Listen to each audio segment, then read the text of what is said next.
Hey everybody, welcome back to the channel, and today we're going to talk about the beginnings of me doing DIY paint job and body work on the 68, plus an update to everything that's happened to it since I blew the transmission on its drive home and I pulled out of storage. And the reason I'm working on it today is because I actually caught COVID. I was down in California for work, started feeling pretty bad, took a COVID test, it was positive, so I slept on it for the night, took another COVID test, positive again, and they don't want you at work when you're sick, and they don't want you back on the airplane. So I loaded up the rental car, which is a Jaguar, by the way, and made the 10-hour drive home back from California to Western Washington, and figured, well, maybe I can get some work done in the car. So let's take a look at it. I'll catch up on everything that's happened and what we're going to do next. So the first thing that needed to happen was the transmission. This is the one that lost third and fourth on me, and I traded the old rims and tires that I had on storage. It was an old set of Kragers. It was an old set of Kragers, 14s in the front and 15s in the back, to Cecil for another 700 R4 that he had. So I swapped that in, and it's fine. I've been running and driving and tuning in the carb, and it's really been a good time to have. The next thing I did was rims and tires. I went with these old school slotted mags I found on Facebook Marketplace, and I bought them off a guy named Charles. Thank you if you're watching this video. And you know those type of people that you kind of meet and you end up talking to, and if you live closer to them or saw them more, they were going to become like car buddies. This guy was one of them, but thanks. I was happy to meet you, Charles. I was happy to meet your dad, and thanks for those rims and tires. I think these old school slotted mags work perfectly for his type of build, because it's all going to be old school. I'm not going to get fancy electronics or fuel injection on that. That's for my other cars, but I thought it worked out just great. Got spinners in the back and some caps in the front, and really fit the look of the car, and I'm happy to have them. Also, now it's warmed up here, this thing's starting to heat up a little bit driving around town, and I know it's mostly shroud. I am looking for one, and if I can't find a good used one, I'll just get a new one. The fan blades are fine, but the clutch fan's a little leak, or the clutch fan is a little weak.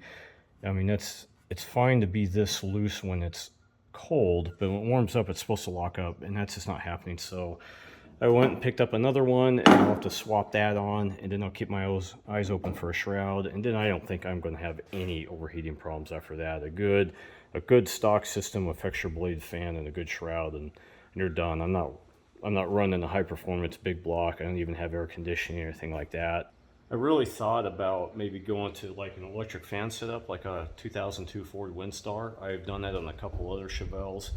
They're like $100 from Rock Auto, and then you can get, I think, $60 or $70 dual fan controller from Summit. Actually runs off a temperature that like you put in the head or something, and have a nice fan set. But I just don't think it's worth the effort in this case. I'm just going to find a shroud, stick it on, and go on with life. And that brings us to body work and paint. This is part one. I've already kind of started on it a little bit, so I'm going to show you what I found, what I'm going to do about it, and how I'm going to paint the car. So let's check it out. So this isn't a super sport car. It does have an SS hood. I picked that up used years ago. I think the guy had it on a 68 El Camino, and it was a 68, not a 69. You can tell because the hood hinges are a little different. It just has to do with the spacing where they bolt up. You can mix and match 68 to 69. As long as the hood hinges match the hood, you're good to go. A purist might care, but we're well beyond that point. So the hood stain, Super Sports have chrome all the way back here. You see I've got the trim down here, and there's none here, and I'm not going to put any on. I'm just going to leave it as is. But I'm going to paint it the two-tone. So everything below the trim down is going to be black, and everything up is just going to be a nice cherry red. I'm not going to get too fancy about it. The SS's did come with an extra stripe that you could get. I never really liked the look of them. I'm not going to put one on, and I'm not going to put on any badges or anything. I am going to leave the grille blacked out like a Super Sport would be. I am thinking of painting on the back tail between them black as well, just because I like the look. I haven't fully decided on that yet. So I thought about doing one of those videos where you can $150 paint job, painted at home type of things. But one, I'm not going to do that on this car. I'll find something else if I want to do a video like that. And two, that's just the cost of like a cheap eBay paint kit.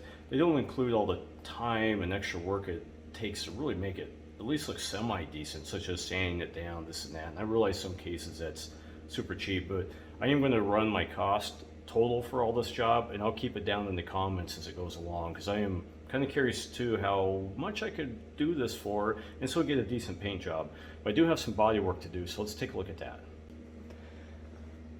I don't know the history of this hood, but there's some iffy stuff going on here. I'm sure somebody's repainted this from the factory, so I'm going to have to scrub all this down and see what's going on.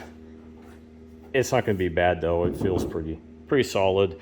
That's a different nose piece I got.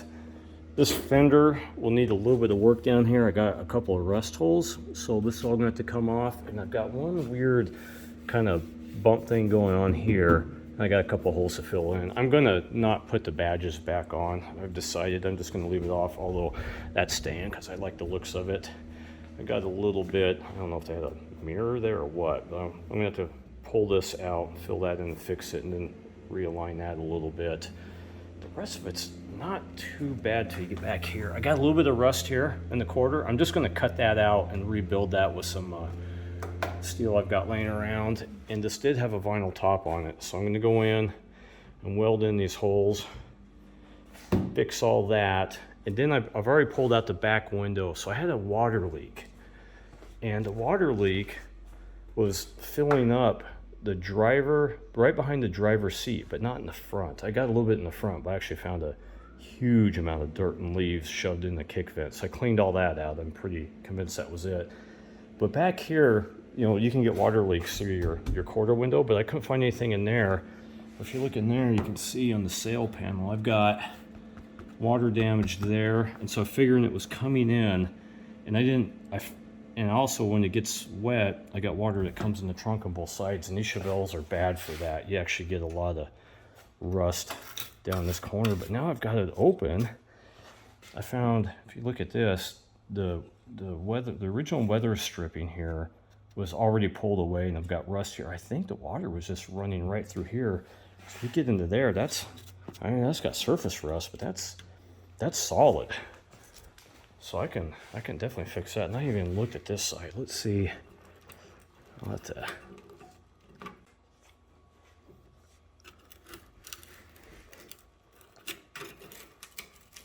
was really worried I was going to get into this and find horrible rust holes, and because what happens is the water comes down and pools in here. But look at that. That's not.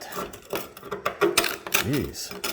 That's I think I just had bad seals. I mean, that's not bad. So I'm gonna take all this out, make sure there's nothing else I got good in there. But I think I just need to clean all this up and reseal it and paint it nice so it looks good. But I mean, I think I got away with one, guys. So yeah, that's way better than I thought it was going to be. I may not have to do any work in here except clean up and redo. Ugh, I think I dodged a bullet. This thing was hitting the back at one point, and this had been already pounded out, and this was thick with Bondo. I mean, thick. I spent a Sunday afternoon chipping it all out. I had a huge pile of Bondo down here, and then grinding this down because I was going to see if I could do something with this, and I'm just not good enough. It's just it's maybe kind of hard to see from the video, but it is all rippled up. This part is okay, all that's all right, and it's beat up all the way even to here. There's a distortion in the metal all the way down here in this end. So I've ordered a whole new tail panel, and I was going to actually maybe just cut down here to put it in, but I think I'm going to end up just taking the whole section out and replacing it. And that might be the worst of it. I've got that piece down there. This quarter down here has got some surface rust showing. I'll get into that. Inner fenders look good. Trunk looks good. All that looks pretty decent up here. I got a couple of inside dents from the trunk. Somebody put something in there and then went around the corner. This side's kind of bad here, but that's not too bad. Oh, you don't know how relieved I am to see this. I thought I was going to be rebuilding all that, and I think I got away with it. So I'm going to take a minute and really clean all this out, vacuum it up, and hope for the best.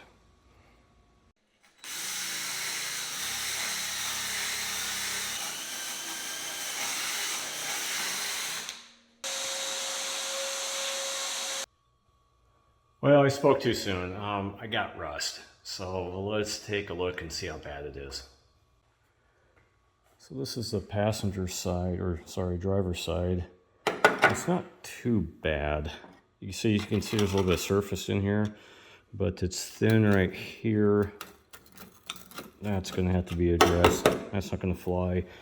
Next, I'm going to have to take out this rear deck panel and the sail panel and the seats and see what else is going on down there. Other than that, on this corner, it's not too bad. I can grind and treat that. I didn't totally go into up here, but the real thing is on this other side. I was afraid of it, and I got false hope up. But see, there's a got a hole there. Got pinholes right here. Let's see if you can see that. Yep. There. See how that's just it's gone. Gone. And there might be damage down in here. I'm not sure. That might just be the way it is. So, So I'm just gonna stop doing the grinding and the cutting now. I'm gonna tear apart, get all this stuff out of there, and see how bad the damage is, and see what's gonna take to cut and put in new pieces. I mean, what do you do? Well, I got it all tore down, and it looks like I got some work to do. I got a little bit more rust than I thought I did, and a little welding and patching, but how deep I have to go, might have to just find out. Let's take a look. You can see how this red paint job was just thrown on really fast, probably early 80s, I'm guessing, because I bought this car in 89, and it was already stripped down in the guy's backyard. He was going to make a circle track racer out of it. I guess they didn't like the green, and they didn't like the vinyl top. So the chrome was still on it, and they didn't do a color change. Just notice the jams are not touched. There's a little bit overspray in there. It's already peeling off. So I think they just did a quick scuff. And so when I do paint it, I am going to have to at least get down to the factory paint, and then it'll be okay. But I've got a lot of the interior. I don't have the sail panel out yet, but I did find some rust here. Underneath there should be metal all the way across there, and that's a big no-no, and I must have done this some time ago because I remember putting a lot of Pour 15 on the floor, and I must have had some extra, so I just slathered it around. The stuff you do when you're young. Anyway, it doesn't look too bad in there. If it's solid, I'm just gonna make a patch panel. And because all this is okay, I don't want to replace stuff that is good. If I can just do a patch panel in here and coat the rest with rust inhibitor and neutralizer, like Pour 15 basically, and then I can come in and just patch what I need to patch in here and just do the same, I think that will be good. So that's it for this video. I know it looks like I'm walking around pretty good, but I am under the weather because of COVID. It's not a bad COVID. It's not like bedridden COVID, but it's kind of tired, snuffly nose, kind of muscle achy pain, so you can rest medicine type of COVID, and it's kind of got me down. So I'm going to call it good for this video. I am going to do a little bit more cleanup, and the next one I'm going to get into the welding, body work, and try to get all that wrapped up and then prep for paint. So thanks for watching.